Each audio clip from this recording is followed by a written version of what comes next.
Good. All right. We've got head coach Hank Plona. Coach will open up with a statement and we'll jump into questions.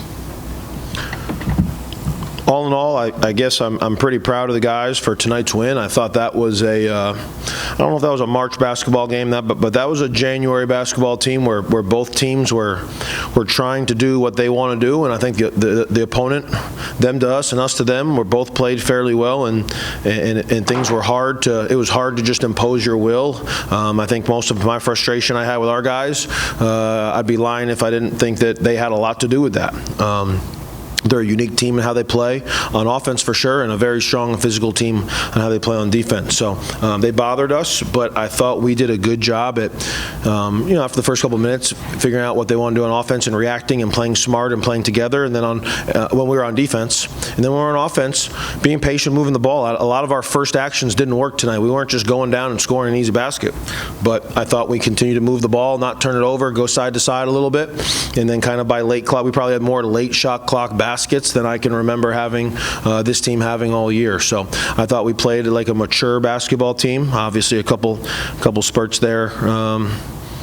You always want to get better, and there's certainly room for improvement, but I would say there was probably 30 to 32 minutes where I thought we played like a very good mature basketball team, and very, very happy to get that win. Grant in the first half really kind of loosened him up, coming in and shooting the ball like he was. Yeah. No, I thought he did great. I mean, he's, I guess, maybe he missed 2 threes, but I thought he was still a threat in the second half. I thought he played well, and I thought he ran out of gas there at the end. I just told him when he left, hey, man, if I left you in there 2 minutes too long, just look, and if you're gassed and can't go, just say, we have enough players. You're good. But that's why I'd say probably 25 and a half of those first 29 minutes he played, I thought he played great.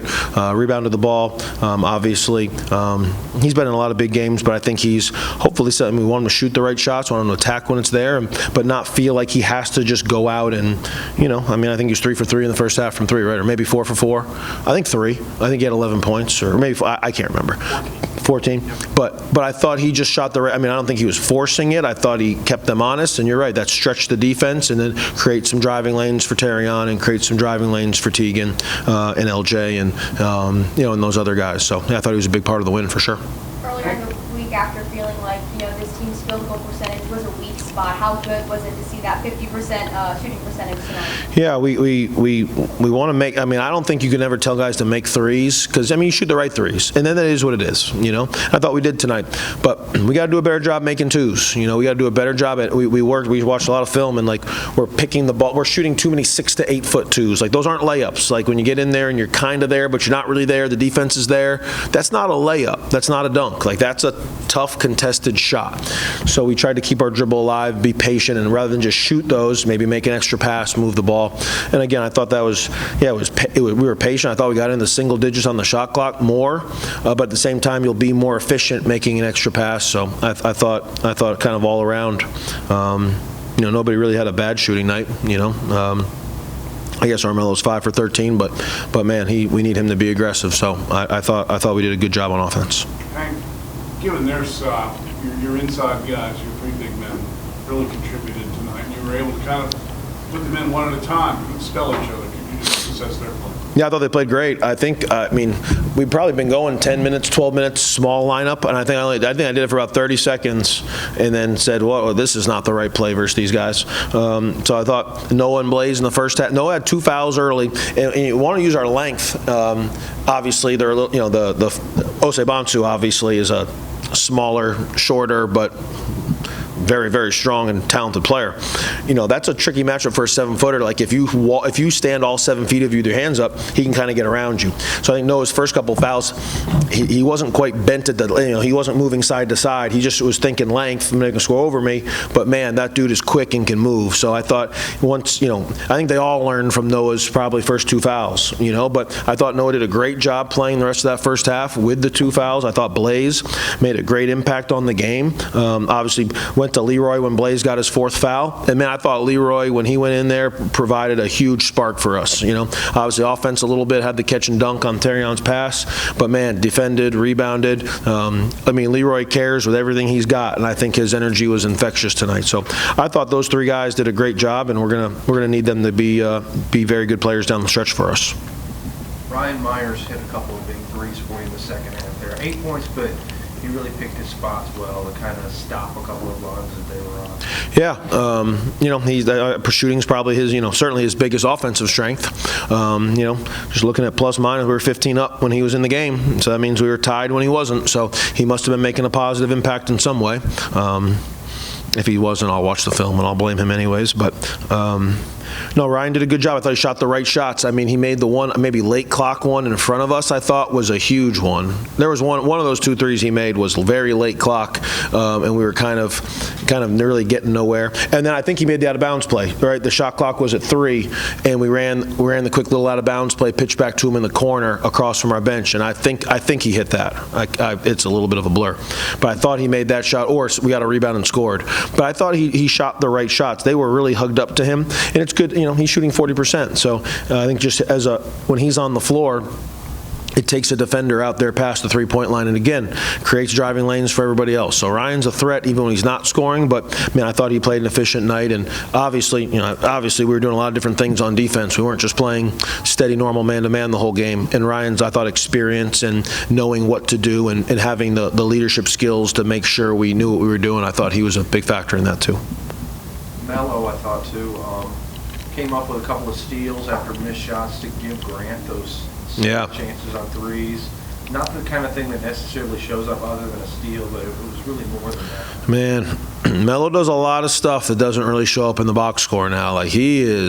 Melo is a very intelligent basketball player. He knows the high level future pro guys, which he is one, are the guys that have the athletic ability to go do, that know what's about to happen, that are highly intelligent, that can anticipate what's going to happen, but then have the athletic ability and length and size to go do it, to go make it happen. And that's him. He can see the pass they're about to make, and he's so quick and so long and so sharp that he gets himself in position. So I think that's why he's a good rebounder. I think that's why he gets some of those steals.